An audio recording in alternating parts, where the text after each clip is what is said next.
Welcome back to Movies Are So Back, the YouTube movie review channel where I, Ethan Simmie, ask the question, are movies so back? The time has come. All of our choices have led to this. The road to Mission Impossible, the final reckoning, is here. We are embarking on a journey unlike any other, except we did it last time with Dead Reckoning, and now we're just doing it again with the Final Reckoning, but still a journey unlike any other. I am rewatching the entirety of the Mission Impossible franchise, and I could not be more excited. Mission Impossible: The Final Reckoning coming out on May 23rd. This movie is my second most anticipated movie the whole year. The whole goddamn year.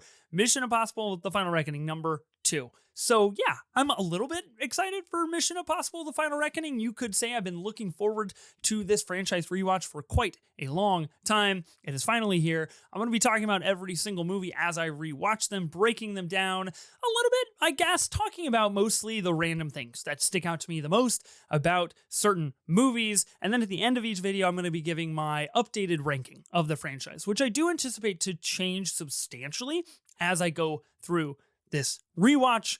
I'm excited. I can't wait. So let's kick off this conversation with 1996's Mission Impossible. An important caveat for this mission, for this journey, for this odyssey, for us, is that I have only watched this franchise one other time. Even though I love Mission Impossible so much, and I watch YouTube clips all the time, and I feel like I've seen these movies more than once, I really actually have seen most of these only one time, and that was watching the franchise for the very first time leading up to Dead Reckoning Part 1 a couple of years ago. So this is really the first time I'm revisiting most of these movies in whole, in an entirety kind of sense of the word. So I'm really interested to see what I think of these films, how my rankings are going to shake out and change, and what things stick out to me the most as I gear up for the Final Reckoning. So let's start this conversation with 1996's Mission Impossible, the OG, the movie that started it all.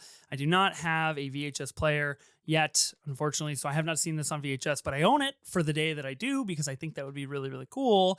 But 1996's Mission Impossible, really important movie, really important in the aspect that it essentially created the most important action movie franchise in all of Hollywood in the history of movies. I don't think that's a stretch to really say that. And here's the thing about this movie. I like a lot about it. It's a good, solid 4-star movie, but there are also some things that I really don't like about this movie, and I respect this film. I have reverence for this film. I bow down to the church of Tom Cruise and Mission Impossible, but this movie is like just good. It's just good, in my opinion, and that might come off as a hot take, but I'm here to explain briefly why I'm justified in this take. But let's start with the things that really stood out to me the most on this rewatch, and I know that I just said I've only seen most of these one time.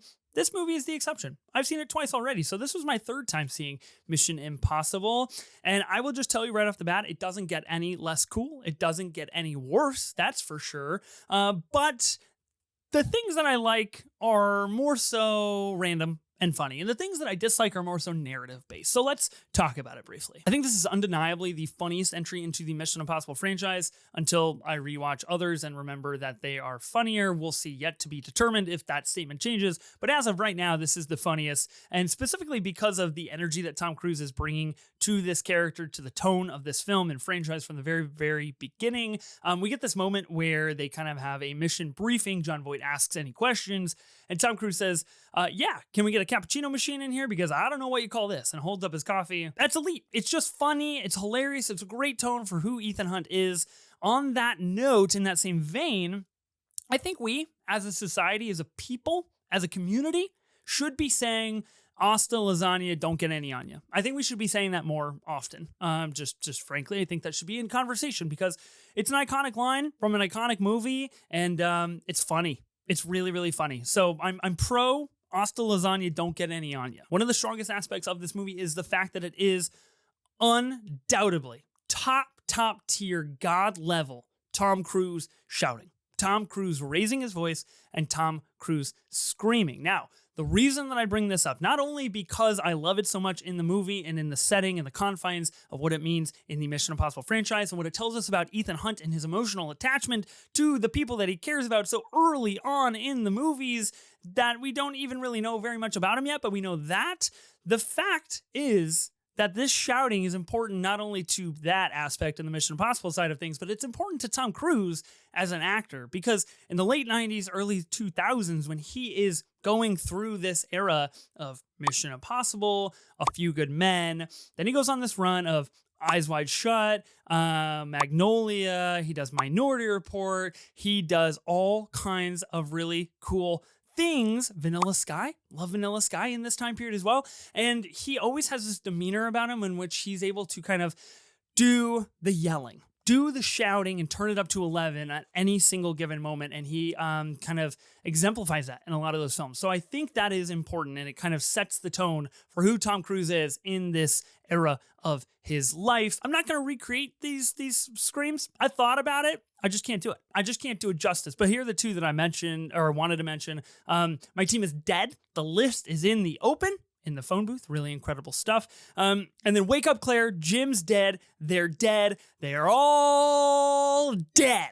I don't know what you want me to say about that. It's incredible stuff. Of course, this movie directed by the great Brian DePalma, one of the very best, if not the single best at creating split diopters, this visual style that is so iconic and incredible. And DePalma is just simply the greatest at doing these. There are some split diopter shots in this movie that we don't get anywhere else in the franchise that are really special to this film, that are only the DePalma special, really. And I think the two that that stood out to me the most, and there's actually like a handful that are in this movie, but the two that stood out to the most, Dunlow entering the secure room and then Ethan hanging behind him, kind of in this really high stress, high intensity moment. And then the other one is when Dunlow is in the background, and then we're getting someone yelling about Dunlow in the war room, and I don't know. Oh, it's Kittredge. It's Kittredge. I couldn't see my notes all the way over there, but yeah, incredible split diopter shots. This movie arguably has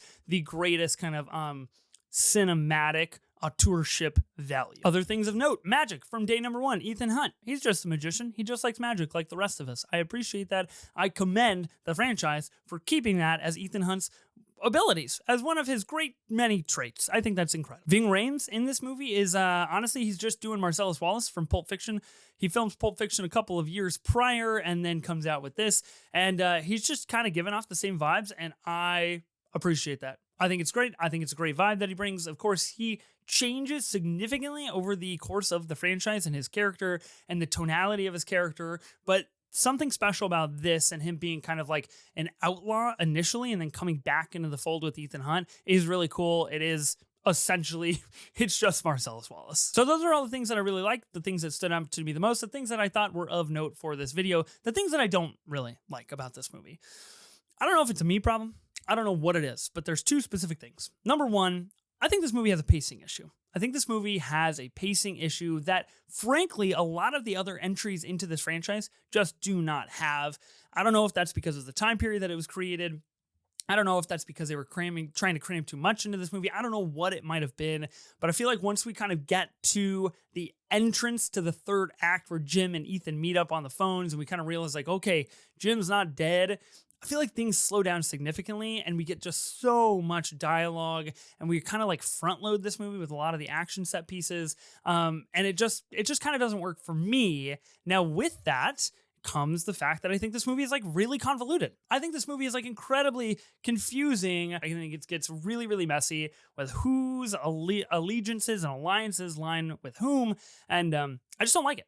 I just think it's a little bit messy for my personal taste. This is a solid 4-star movie. This is a solid movie, and I respect the work that this movie put in and the weight that it bears to create an entire franchise based off of it, and 7 other additional films, going to be 7 other additional films. That's important, but it's still a 4-star movie for me. My current rankings are here, and some of you might be a little upset. Some of you might be a little bit mad because a lot of people are reappraising this film as like one of the best in the franchise.